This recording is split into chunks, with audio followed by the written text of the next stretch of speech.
Grabación y comienzo a compartir la pantalla.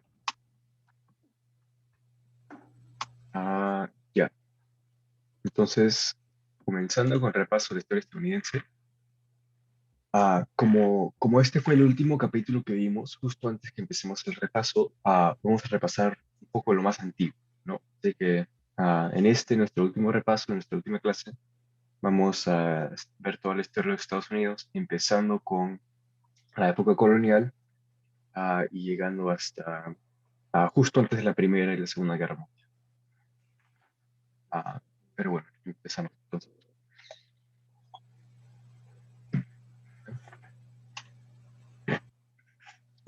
Así como vimos al inicio de la unidad, Gran Bretaña empezó a establecer las tres colonias en la costa atlántica de Norteamérica, bueno, vamos aquí, entre 1534 y 1732. ¿No? Esta fue la misma época en la cual Sudamérica, Centroamérica, el Caribe, otros países europeos, otros imperios europeos estaban estableciendo sus propias colonias. Gran Bretaña llegó un poco más tarde, ¿no? A fines del siglo XVI, y empezó a establecer sus colonias en esta parte de Norteamérica. Otro detalle importante de las colonias se debe recordar, ¿no? Es que cuando se establecieron cada una de estas por separado, ¿no? No es que todas formaron parte de la misma colonia, del mismo país, sino que cada colonia se formaba de manera separada. Por lo tanto, tenían diferentes gobiernos locales, diferentes leyes, diferentes costumbres, y por eso cada estado se fue desarrollando como una sociedad separada, ¿no? Así que existían como el mismo lugar, todos eran propiedad de Gran Bretaña, pero igual había grandes diferencias con las colonias. Pero durante esta época, entre 1584 y 1772, fueron desarrollándose, y aún en la época colonial había tres grupos étnicos principales.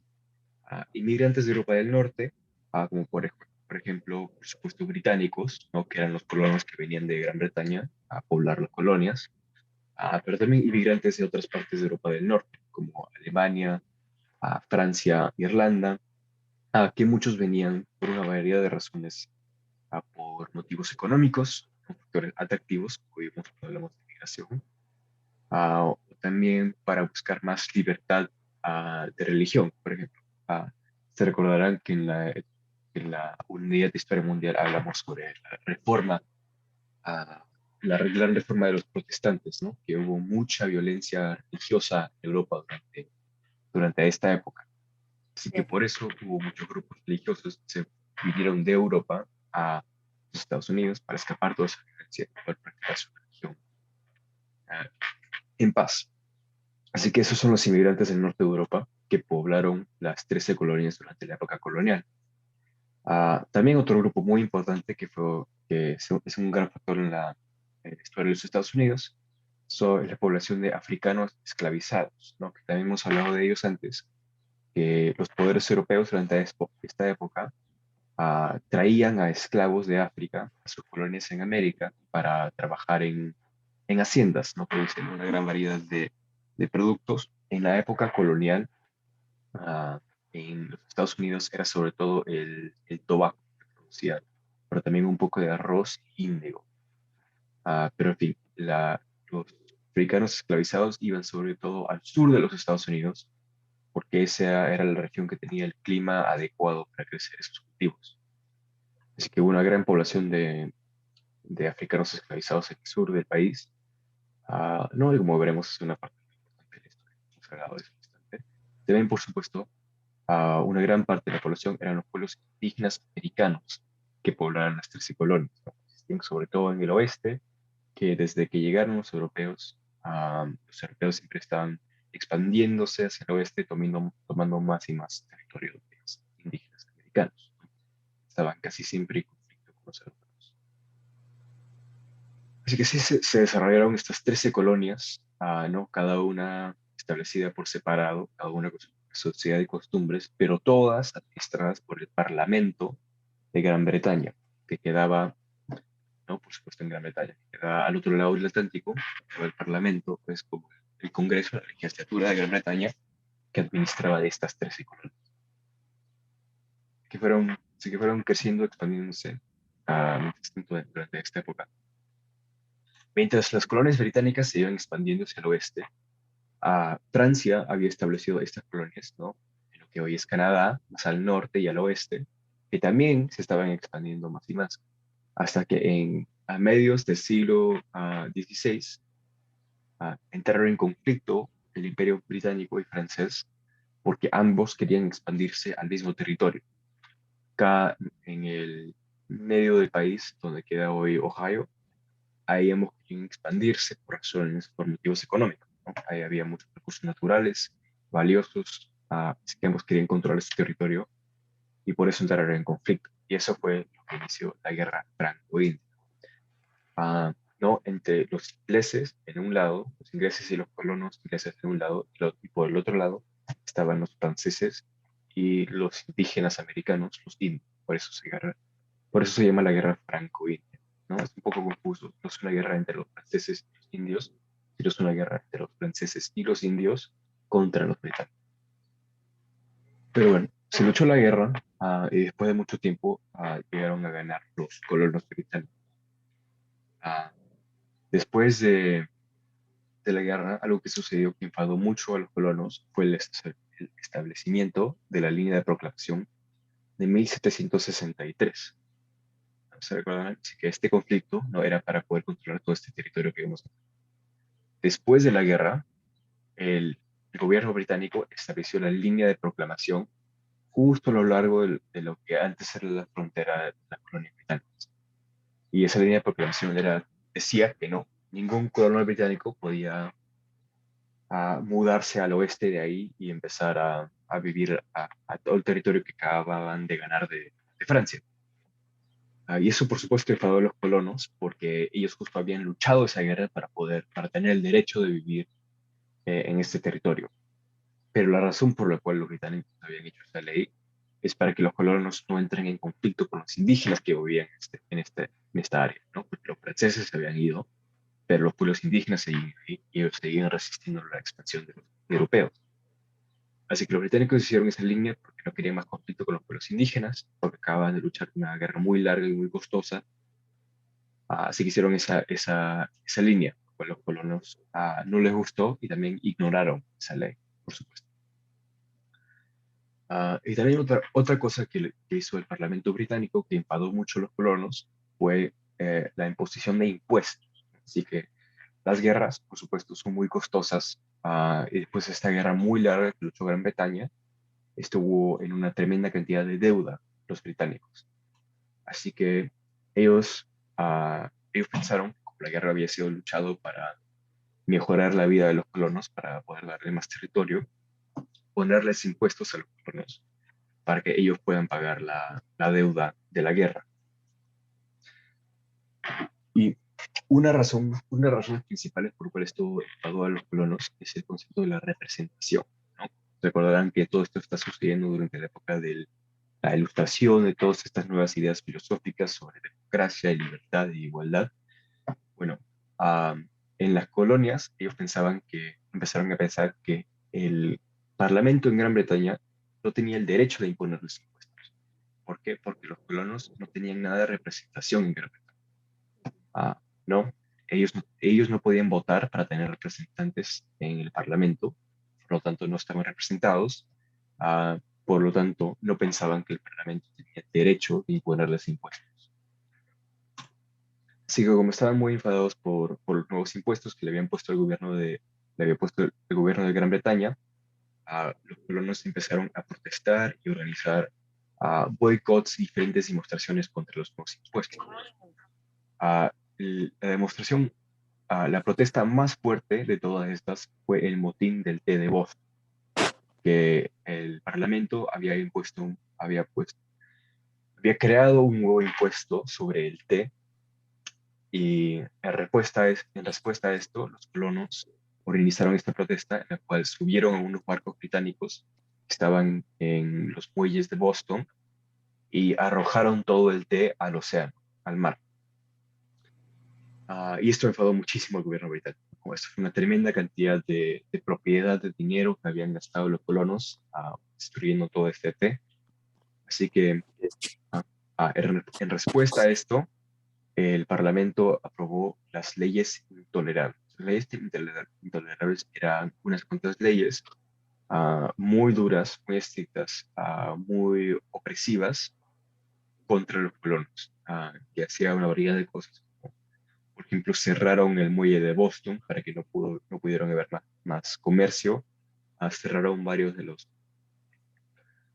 las legislaturas de las colonias. Cada colonia tenía como su mini gobierno, ¿no? En esos gobiernos, muchas colonias tenían sus legislaturas. Así que Gran Bretaña pasa estas leyes muy fuertes llamadas las leyes intolerables. Y en respuesta a esto, las colonias empiezan a organizarse para resistir a los británicos, para protestar. Pero la diferencia es que se organizan todas juntas. Antes, cada colonia tenía su protesta que estaba organizando, pero después después de las leyes intolerables, todas las colonias empiezan a organizarse juntas para poder asistir mejor a los británicos. Así que en ese ámbito de más organización, más conflicto entre los británicos y los colonos, sucede la batalla de Lexington Concord, la primera batalla de la Guerra de Independencia, ah, que, que vienen unos soldados británicos para tratar de confiscar unas armas de los colonos, y los colonos terminan disparando a los británicos, y así empieza la guerra. Ah, y bueno, esa fue la primera batalla de la Guerra de Independencia en 1775. Después de eso, fue claro que era imposible que no haya un conflicto armado, una guerra. Así que por eso las colonias deciden declarar su independencia en 1776, ya viendo que no había de otra, no había otra salida, que iba a haber guerra sí o sí. El segundo Congreso Continental se une para declarar la independencia en 1776. No, el primer Congreso Continental era organizado antes, después de las leyes intolerables, para resistir, para organizar protestas contra Gran Bretaña.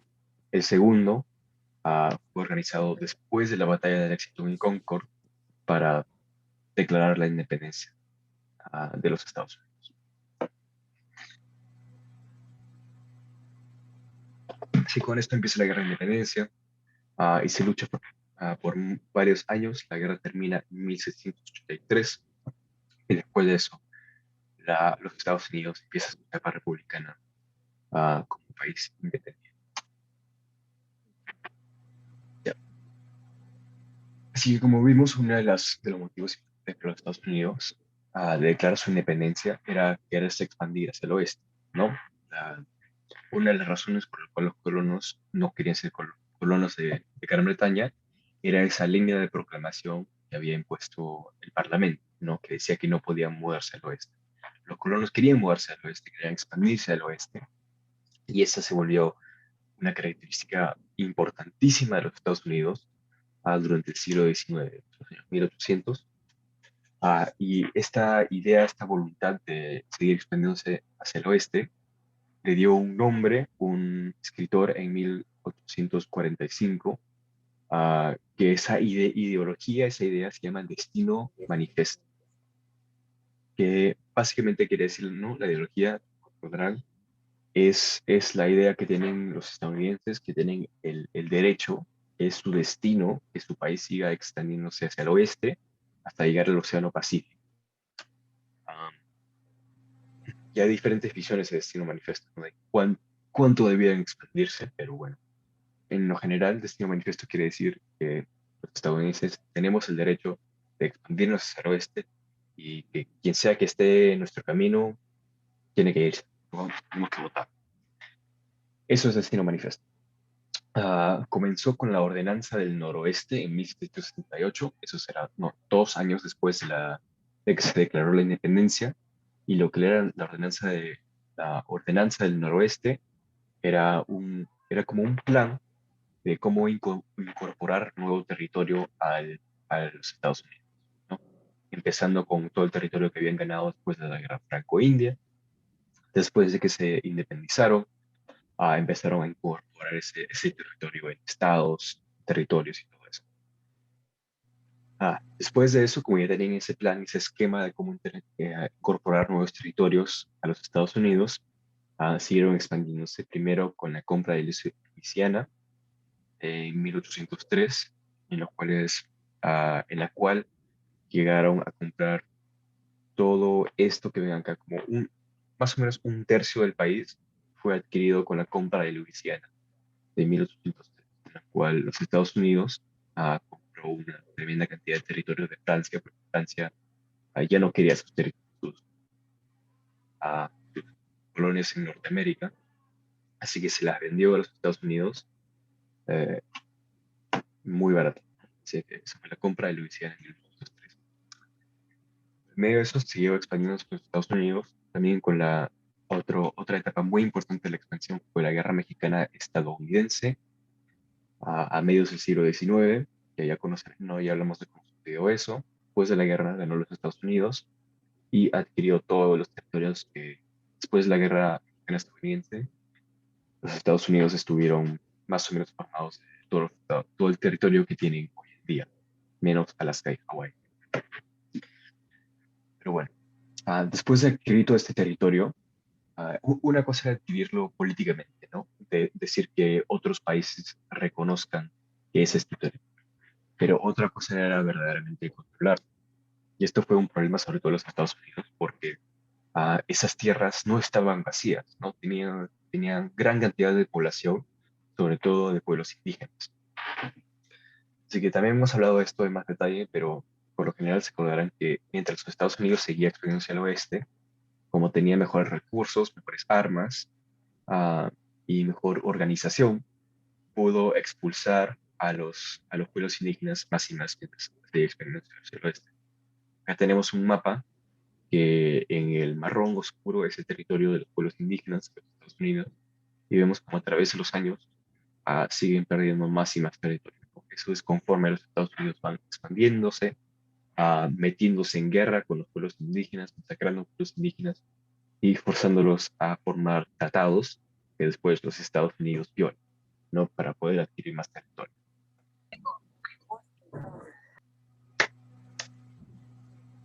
Así que con esta estrategia de guerra, tratado, expulsión, que los Estados Unidos termina con todo el territorio que tiene hoy en día.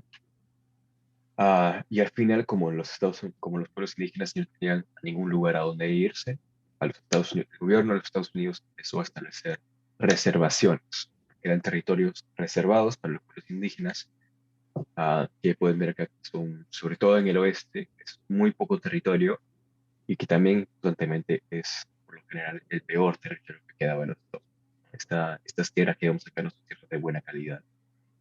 Ah, pero bueno, esas son las reservaciones, son los territorios reservados para que vivan los pueblos indígenas. Otro aspecto muy importante de esta expansión hacia el oeste, aparte del destino manifiesto, aparte de los conflictos con los pueblos indígenas, es el conflicto interno que tuvo los Estados Unidos entre los estados esclavistas y los estados libres, ¿no? Así que ya hemos mencionado cómo los estados sureños eran los estados que dependían de la esclavitud para su economía, ¿no? Utilizaban la esclavitud, la agricultura utilizando la esclavitud para producir diferentes cultivos como el tabaco, más tarde sobre todo el algodón, era muy importante, era gran parte de su economía. En cambio, el norte se había desarrollado una economía más de comercio, más de industria. Así que por esto hubo esta división entre estados esclavistas en el sur y estados libres en el norte.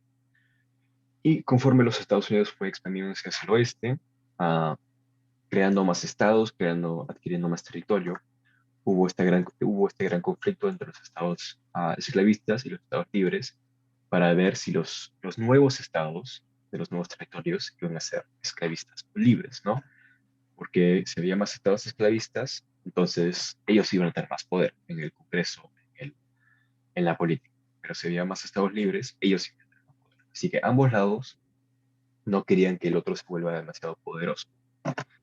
Por eso cuando sea que llegaba un nuevo estado, siempre había una gran polémica sobre si iba a ser esclavista o libre. Y vemos algunos grandes puntos de tensión en, esta, en este conflicto. El primero es el compromiso de Missouri, que sucedió en 1824, creo, en el cual el estado de Missouri, que vemos acá, es esta de acá, quería entrar a los Estados Unidos y a volverse un estado.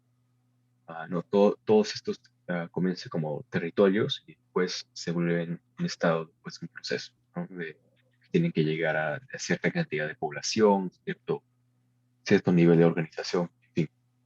Pero bueno, el territorio de Missouri quería volverse un estado, pero quería volverse un estado esclavista. Am, y como siempre, esto fue una gran polémica. Lo que decidieron con el compromiso de Missouri es que en el futuro todos los estados que quedaban al sur de esta línea se volverían estados esclavistas y todos los estados que quedaban al norte se volverían estados libres. Esto estuvo bien, esto mantuvo la calma hasta 1850, cuando el estado de California, perdón, el territorio de California quiso volverse un estado. ¿Ok? El problema, como pueden ver, es que esta línea que antes definía la los estados esclavos y los estados libres, divide a California en dos. Así que entonces, ¿qué hacemos? No podemos dividir este territorio en dos. Entonces, ¿cómo se va y la forma en la cual llegaron a este compromiso que California pudo entrar a los Estados Unidos como estado libre es que California entraría como un estado libre, pero en cambio de eso, se formaría una nueva ley de esclavos fugitivos muy, muy estricta. Recordarán que la ley de esclavos fugitivos es una ley que dice que cualquier esclavo que se escapa tiene que ser regresado a su dueño. Así que se estableció una nueva ley de esclavos fugitivos muy, muy estricta en cambio de que California entre a, a los Estados Unidos.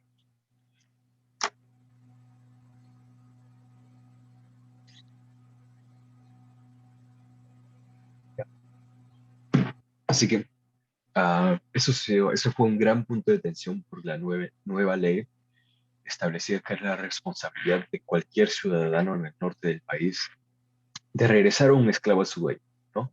Lo cual es una medida muy, muy estricta. Le da una responsabilidad muy grande a todos los ciudadanos de los estados libres, también da la posibilidad de castigarlos si no regresa como un esclavo a las autoridades o a su dueño. Así que por eso esto enfadó mucho a los ciudadanos de los estados libres y esto resultó en aún más conflicto, más odio, más sectarianismo entre el norte y el sur, ¿no? Las diferencias entre intereses y formas de ver al conflicto sobre la esclavitud. Otro punto muy importante de conflicto fue la ley de Kansas. Así que como que no tenían un modelo de decidir cuál estado iba a ser libre o cuál estado iba a ser esclavista, ya que sucedió lo que sucedió con California. Lo que decidió el Congreso es que ya, lo que vamos a hacer es que cuando un territorio se incorpore como un estado, vamos a dejar que ellos voten para decidir si va a ser estado libre o estado esclavista. Esa fue su solución. Así que por eso, cuando los territorios de Kansas y Nebraska quisieron integrarse como estados, empezaron el proceso de votar para ver si iban a ser estados libres o estados esclavistas. Esta solución no funcionó muy bien porque cuando empezó ese proceso de votación, lo que sucedió es que grupos armados del sur y del norte integraron estos territorios para forzar a la gente que vote por ser estado esclavista o libre. Así que no hubo elecciones pacíficas y civilizadas para decidir el futuro del Estado. En cambio, hubo tremendo conflicto, ah, resultando de la ley de Kansas-Nebraska, ¿no? El conflicto que resultó dentro del Estado de Nebraska se le llamaba Kansas sangriento, porque hubo tanta violencia entre grupos abolicionistas del norte que querían abolir la esclavitud, querían acabar con la esclavitud, y grupos sureños que querían expandir la esclavitud. Se le decía Kansas sangrienta a ese conflicto y fue como una mini guerra civil, ¿no? Es una forma de verla y recordarla. Otro evento muy importante fue el caso de Dred Scott contra Sandford. Fue un caso legal que llegó hasta la Corte Suprema de un esclavo que había viajado con su dueño a un estado del norte, un estado libre, en el cual la esclavitud era ilegal. Por lo tanto, el esclavo había dicho, cuando llegó al norte, que ya yo no soy esclavo porque estoy en un estado donde la esclavitud es ilegal. Así que ya no soy esclavo, ya soy libre. Ah, el dueño no estaba de acuerdo, ¿no? Así que hubo un caso legal, llegó hasta la Corte Suprema, y lo que terminó diciendo la Corte Suprema es que efectivamente no podía hacer esto Dred Scott, que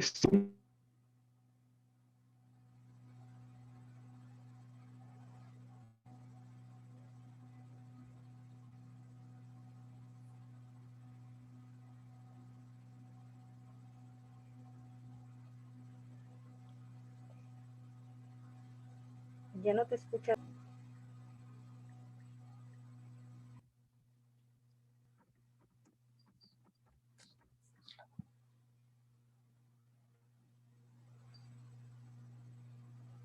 ¿Ya me escuchan? Ya. Ok, muy bueno. Sí. Disculpen, no sé qué sucedió, pero bueno. Ya. ¿Qué fue la última cosa que dije que escucharon? En el, íbamos hasta las Kansas Sangrienta después de eso. ¿Hasta las qué? Sí, después de Kansas, Nebraska. Kansas, Nebraska, sí. Sí, bueno, no, este caso legal entre el esclavo Dred Scott y su dueño, que se habían ido a un estado del norte, y Dred Scott, el esclavo, decía que pensaba que ahora ya debería ser libre porque está en un estado donde es ilegal. La Corte Suprema dijo que no, no es así. Si un esclavo viaja al norte con su dueño, entonces sigue siendo esclavo. Y esto efectivamente hizo que los estados del norte ya no sean estados libres, ¿no? Porque si, como ellos habían hecho la esclavitud ilegal, nadie puede tener esclavos de ahí.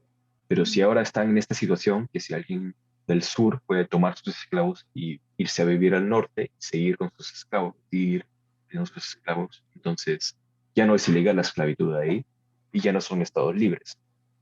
Así que eso enfadó muchísimo a los abolicionistas, o a la gente que estaba en contra de la esclavitud, y a la gente del norte en general, porque ya no podían defender y impulsar leyes anti-esclavitud. Así que ese fue otro punto de conflicto muy importante. Uno además de eso fue un libro publicado llamado La cabaña del tío Tom, que lo vemos acá, publicado por Harriet Beecher Stowe, que era la historia de una niña blanca que creció en el sur con un esclavo que la cuidaba que se llamaba el tío Tom. Fue un libro muy importante porque mostraba la brutalidad de la esclavitud y la dificultad de cómo eran las realidades, que sobre todo humanizaba a los esclavos, que no demostraba cómo eran humanos y personas iguales a todos los demás. Y que esto, por supuesto, enfadó muchísimo a los estados sureños, que querían mantener el sistema de esclavitud, querían justificarlo, que ellos no trataban a los esclavos como gente igual. Así que esto así siguió aumentando el conflicto entre el norte y el sur.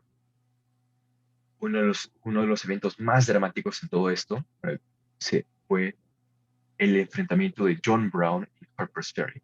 John Brown era un abolicionista algo radical porque él pensaba que era justificado utilizar la violencia para abolir la esclavitud, para deshacer la esclavitud. Él había participado en Kansas Sangrienta, en esa mini guerra civil que sucedió en Kansas, no por supuesto a favor de las fuerzas del norte, contra la esclavitud. John Brown fue a Harper's Ferry, lo cual era un arsenal de armas, ¿no? De armas en Virginia, con un grupo de hombres, y su plan era robarse todas las armas que estaban ahí, dárselas a esclavos y empezar una tremenda rebelión de esclavos, es decir, empezar una abolición, empezar a terminar con la esclavitud por una rebelión de esclavos. Cuando capturó las armas, él fue capturado ah, por el gobierno de los Estados Unidos y fue ejecutado. Pero fue un tremendo evento porque era este hombre que estaba organizando y ya estaba utilizando la violencia para solucionar este conflicto sobre la esclavitud. Así que fue otro punto de tensión más en esta larga lista de conflictos que se fueron aumentando y aumentando. Y el evento que resultó que estalle la guerra civil fue que Abraham Lincoln, ¿no? Este presidente de acá, llegue a ser elegido en 1860. Abraham Lincoln fue elegido en 1860, era el candidato del Partido Republicano. Y lo que el Partido Republicano quería hacer era que la esclavitud no se expanda más al oeste, que se quede donde estaba y que no siga expandiéndose más. Ah, Esto, por supuesto, causó muchísimas preocupaciones en los estados del sur. Ellos pensaban que Abraham Lincoln iba a acabar con la esclavitud, que le iba a quitar sus esclavos. Eso no era lo que quería hacer Abraham Lincoln al inicio. Al inicio solamente quería que no se expanda más, que no vaya más estados al oeste.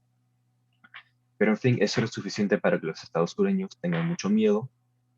Y después de que fue elegido en 1860, disculpen, a los estados sureños se separaron, formaron la Confederación, ¿no? Declararon su independencia, formaron este nuevo país para vivir separados del norte y para tener, ¿no? Para poder seguir viviendo de su manera y poder mantener la esclavitud el norte y los.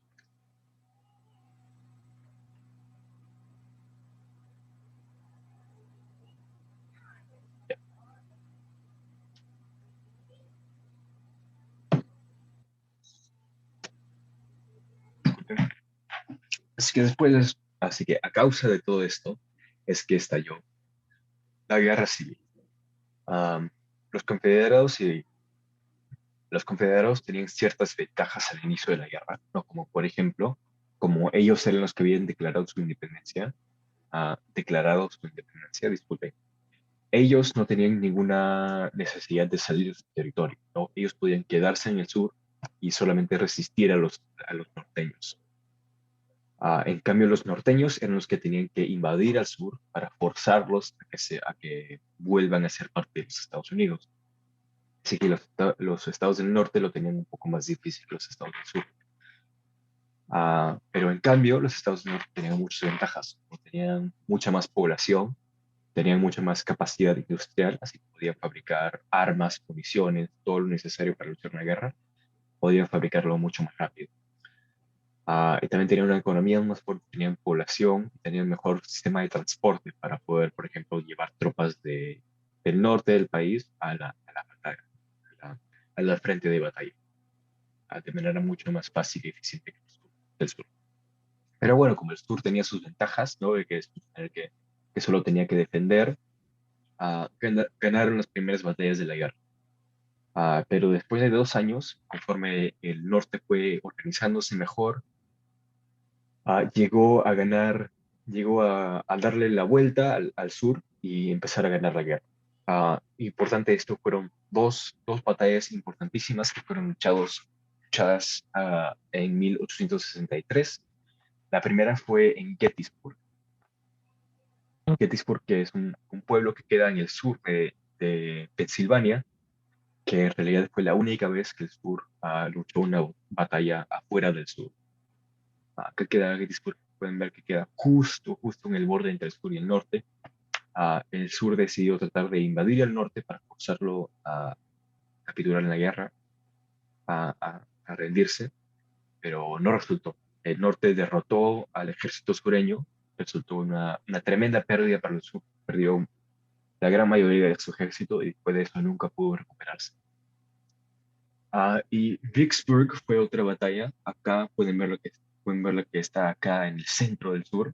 Y Vicksburg fue una batalla muy importante porque después de esa batalla el norte controló el río Mississippi, ¿no? Un río muy famoso y importante para el comercio del país. Después de que el norte controlaba el río Mississippi, el sur ya no podía utilizarlo para transportar sus municiones, sus armas, sus materiales y sus soldados. Así que eso fue muy importante para la victoria del norte. Otra cosa que ayudó muchísimo a la victoria del norte fue la proclamación de emancipación. Una proclamación que hizo Lincoln poco después de la batalla de Gettysburg, que básicamente lo que decía la proclamación de emancipación, que cuando gana el norte y el sur se reincorpora, ok, no, perdón, la proclamación de emancipación decía que según el norte, todos los esclavos estaban en el sur, ahora ya ya eran libres. Así que cuando el sur se reincorpore al norte después de la guerra, dijo Lincoln, todos los esclavos van a ser libres. Y no, por supuesto, esto hizo mucho para que los del norte ahora tengan una causa, y también causó que muchos esclavos que aún vivían en el sur se escaparan al norte. Y eso, por supuesto, ayudó al norte, ¿no? Porque los sureños ahora tenían menos mano de obra, menos trabajadores, y los estados norteños ahora tenían más población, más soldados para formar parte de su ejército. Así que esto ayudó muchísimo a que el norte pueda ganar la guerra. Y también, por supuesto, le dio la libertad a muchos esclavos. Es muy importante. Ah, de- Después de que los sureños perdieron la guerra en 1865, sus estados quedaron por lo general destruidos, porque la mayoría de la guerra se había luchado en el sur, ¿no? Así que muchas ciudades sureñas habían quedado destruidas, la economía estaba muy mala, así que empezó el proceso de reconstrucción. Como parte de ese proceso, los estados sureños fueron forzados a aceptar muchísimas reformas, como la 13ª enmienda, que abolía la esclavitud oficialmente, hacía parte de la Constitución. También otras enmiendas que decían, por ejemplo, que el voto no puede ser negado por la raza, por el origen nacional, por la religión, por cualquier cosa.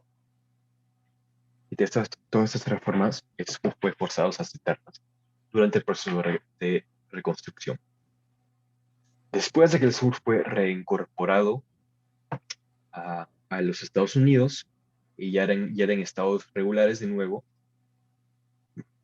empezaron a establecer lo que se llaman códigos negros. Que estos códigos negros eran esas leyes que como deshacían todo el progreso logrado por estas reformas. Por ejemplo, le imponían restricciones muy fuertes a la población afroamericana de estos estados, que no podían votar, no podían salir después de cierta hora, no podían caminar solos por la calle. Eran leyes muy estrictas y muy opresivas que imponieron los estados sureños a sus poblaciones después de la reconstrucción.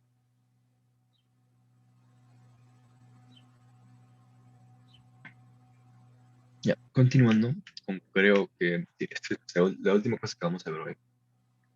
Ujú. Después de, después de, después de la reconstrucción, luego los Estados Unidos fue por un proceso de industrialización, se modernizó, su economía se volvió muy fuerte, y después de la guerra civil, que ya se había vuelto un país industrializado, disculpen, los Estados Unidos, disculpen, vio alrededor de sí al mundo y vio que todos los poderes mundiales en esa época eran países industrializados, sobre todo europeos, que tenían imperio. Así que como los Estados Unidos se había industrializado, quería ser una gran potencia, ha decidido formar su propio imperio al estilo de los europeos. Y para hacer esto hizo unas cuantas cosas. Por ejemplo, anexó a Hawái. No sé si sabrán que Hawái es un estado de los Estados Unidos hoy en día, pero antes de esto, Sí. Hawái era un país independiente, con su propia reina, su propio gobierno, sus propias leyes. A fines del siglo XIX, cuando los Estados Unidos estaba en modo imperialista, ah, decidieron anexar a Hawái. Anexar quiere decir que volver al territorio parte de su país, para tener más territorio, ¿no? Así que organizaron un golpe de Estado en Hawái que resultó en los Estados Unidos anexando el territorio de Hawái, se volvió una colonia de los Estados Unidos, una colonia como cualquier otra. Otra instancia muy importante del imperialismo americano es la guerra hispano-estadounidense, cual los Estados Unidos decidió entrar en guerra con España. ¿Por qué? Porque los Estados Unidos quería las colonias que España ya tenía. Ah, Importantes de estas eran Puerto Rico y las Filipinas, ¿no? Puerto Rico, la isla del Caribe, y las Filipinas, el archipiélago en el este de Asia. Estos dos territorios se volvieron colonias, después colonias estadounidenses después guerra hispano-estadounidense, ¿no? No tenían su independencia, estaban claramente bajo el dominio de los Estados Unidos, eran oficialmente colonias. Esto sobre todo los enfadó a los filipinos. ¿Por qué? Porque habían sido engañados por los estadounidenses. Antes de la guerra, antes de que los Estados Unidos se meta a la guerra, los filipinos ya estaban luchando una guerra de independencia contra los españoles, una guerra muy dura y muy larga. Después llegaron los Estados Unidos, le dijeron a los filipinos, oye, los vamos a ayudar a ganar esta guerra para que ganen su independencia, los apoyamos en su independencia. Después de la guerra, eso no resultó. En vez de darle su independencia a los filipinos, por lo cual ellos habían luchado tanto, a los Estados Unidos decidió que las Filipinas iba a ser una colonia estadounidense. Y por supuesto, esto enfadó muchísimo a los filipinos, y resultó en la guerra filipino-estadounidense. Pues los filipinos cambiaron de luchar contra los españoles a luchar contra los estadounidenses, ¿no? Porque ellos se habían vuelto los nuevos colonos. Una guerra bastante larga y sangrienta en la cual murieron muchísimos filipinos. Pero bueno, eso fue un capítulo no tan conocido de la historia estadounidense. Bueno, una pregunta ahí, maestro. ¿Y entonces Filipinas le pertenece a Estados Unidos el hoy? No. No, le perteneció por bastante tiempo, desde esta guerra hasta 1945, las Ajá. Filipinas eran una colonia estadounidense. Ajá. Pero 1945. sí, después de la Segunda Guerra Mundial, a los Estados Unidos le dio su independencia. En 1945 las Filipinas tuvo su independencia. Sí, gracias. De nada. Am, sí, así que esas fueron las colonias oficiales que ganó los Estados Unidos después de la guerra hispano-estadounidense. Otro importante fue Cuba. Cuba fue un territorio que también los Estados Unidos había hecho la misma cosa, que le había dicho, los cubanos ya estaban luchando por su independencia, y los Estados Unidos le había dicho, oye, yo te voy a ayudar en tu independencia, por eso estoy luchando contra los españoles. Así justificaba su guerra a los Estados Unidos, ¿no? Que es para la independencia de estos territorios. Así que después de la guerra hispano-estadounidense, Cuba se volvió independiente técnicamente. Oficialmente, Cuba era un país independiente con su propia bandera, con su propio gobierno, pero en realidad era un protectorado de los Estados Unidos. ¿Qué quiere decir eso? Quiere decir que diplomáticamente Cuba era independiente, ¿no? Tenía su propio gobierno, su propia bandera, todo eso, pero en la realidad estaba bajo la protección, o mejor dicho, el control de los Estados Unidos. Así que Cuba era técnicamente un país independiente, pero los Estados Unidos aún controlaba muchísimo de su economía, de su diplomacia, de su diplomática, y de muchas cosas internas. Así que era técnicamente independiente Cuba, pero igual estaba bajo control de los Estados Unidos de forma indirecta. Por lo tanto, era como una colonia no oficial. Era como un territorio que pretendía ser independiente, pero en realidad era colonia. Este protectorado era una estrategia que utilizaban muchísimos países imperialistas. Pero bueno, eso es lo que tengo para el repaso de hoy. Como les dije al inicio, como esta fue la última unidad que vimos, lo vimos hace poco, decidí no repasarlo la última parte, y ya les tengo por hacer cualquier pregunta que tengan. Por supuesto, sobre lo que hemos visto hoy día, cualquier pregunta, cualquier duda, pero también en general sobre cualquier cosa, ¿no? Esta es nuestra última clase del semestre. Ujú. Está bien, maestro. Ah, ¿Alguna pregunta, alguna duda?